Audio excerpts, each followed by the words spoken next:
Se eu tiver uma dúvida, que você falou da pornografia, que o cara fica disfuncional, mas é porque ele imagina, assim, aquele corpo, às vezes, da atriz que é perfeito, faz A, faz B, grita, não sei o quê. É por isso que eu vou geralmente pedir para você começar respondendo a pergunta dele, contando a sua história. Sim. Da sua primeira experiência sexual com a segunda, mas aí depois você entra no porquê que é disfuncional. Mas conta essa história que é interessante, muito interessante gente. mesmo. Minha primeira... Eu só deixo já o contar do passado dele. Não rola ciúme, tá? Pra vocês não ficarem perguntando do passado aí do parceiro e da treta. A minha primeira mulher, eu tinha de 13 a 14 anos. Ela tinha uns 22. Era uma garota de programa. Eu morava num povoadozinho de 400 pessoas em Sergipe. E ela era garota de programa em Salvador. Tem uma diferença lá de 6 horas. É como se... Sem muitos detalhes. E aí o que acontece? Eu comecei a sair muito com essa garota. Fiquei um ano e pouco. E a minha referência era... Eu tinha um amigo gay que na escola ele me deu um pacote. Ele era doido pra ficar comigo. Ele me deu um pacote de, assim, revistas. E eram as revistas USA, americana. Aquele monte de mulher com os peitos gigante, só cavalona. E minha referência era aquela. E a mulher que eu saí, ela tinha um pouco dessa referência, porque era uma garota de programa que eu quis namorar com ela. Fiquei namorando um ano e meio, eu me senti um namoradinho dela. Tava para fazer 14 anos, eu fui bem precoce. E aí o que acontece?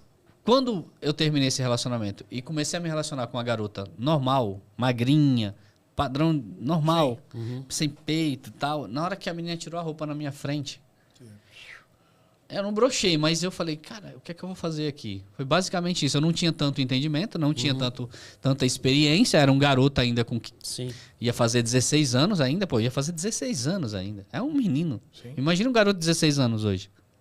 Cara, a molecada é criança ainda. Na nossa época, eu acho que a gente era mais esperto com 16 anos. Com todo respeito a essa geração, mas eu acho que eu era mais esperto com 16 anos.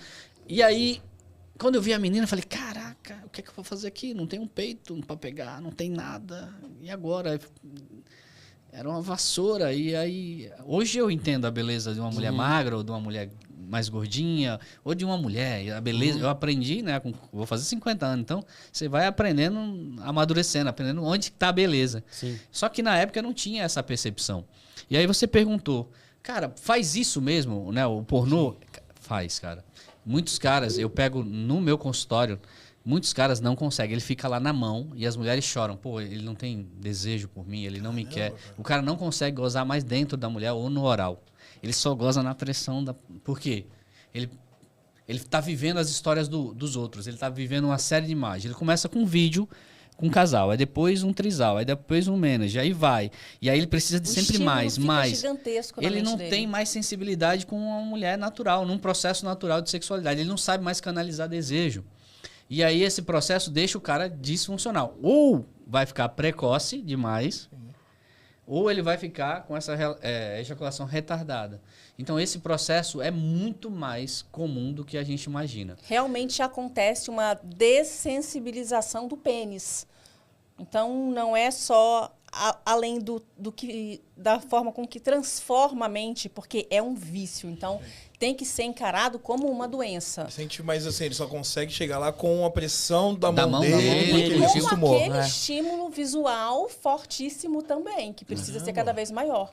Mas ele realmente vai ter uma alteração que é mental, mas ele vai ter uma alteração física, porque as terminações nervosas elas vão se acostumar com aquele nível de estímulo. Então, se não chega lá, com aquele nível de estímulo, o cara não goza. Acontece com mulheres com vibrador. Se acostuma tanto com vibrador que depois o cara faz um oral, a mulher não consegue. A dica é variar estímulos, tanto para a mulher como o cara que vê filme, ou o cara que vai transar. Porque assim, a gente acha que é só subir em cima da mulher ou pegar ela de 4 e isso é o sexo. E acha que a mulher vai gozar. Se a gente não variar os estímulos, se a gente não aprender a gerar estímulos mentais, é o que o filme faz.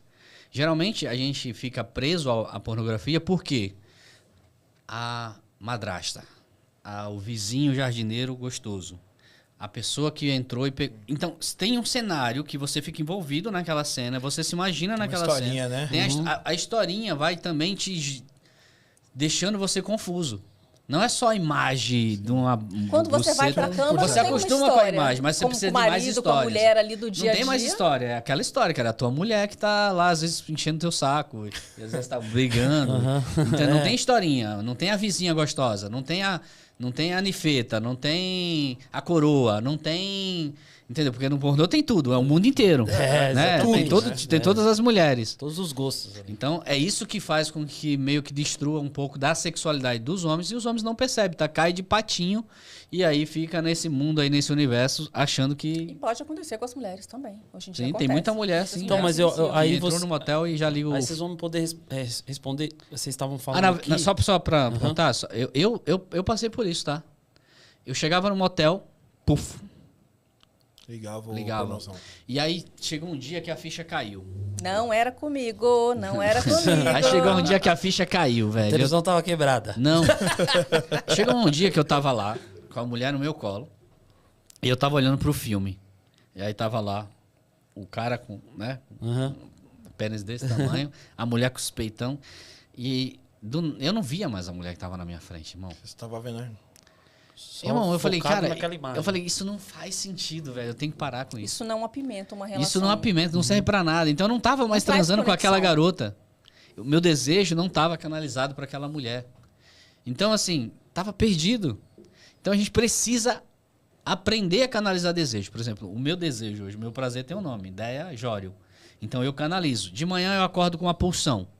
O pico da testosterona. Você acorda assim, ele acorda assim. O homem saudável acorda com o pico da pulsão ali, com meia bomba pra duro. Sim. Qualquer mulher que estiver ali, ele comeria. Fica chinchando ali e vai... É mais ou menos assim que as pessoas transam. Só que você precisa pegar isso e fazer e virar estímulo, desejo, instigação, excitação. Não adianta só sair roçando na bunda da minha mulher, pegando no peito e querer penetrar, porque a mulher não tá nesse ponto ainda. Na maioria dos casos. Só quando o casal tá muito apaixonado, que a coisa química rola de uma forma muito natural. Fora isso, a mulher não tá pronta para isso. Mas como que a gente tá acostumado a transar? É assim, pô. Vamos ser realistas. É verdade. É no instinto, né? É no instinto. Só que a gente não canaliza isso. E a gente vai se perdendo nos vícios.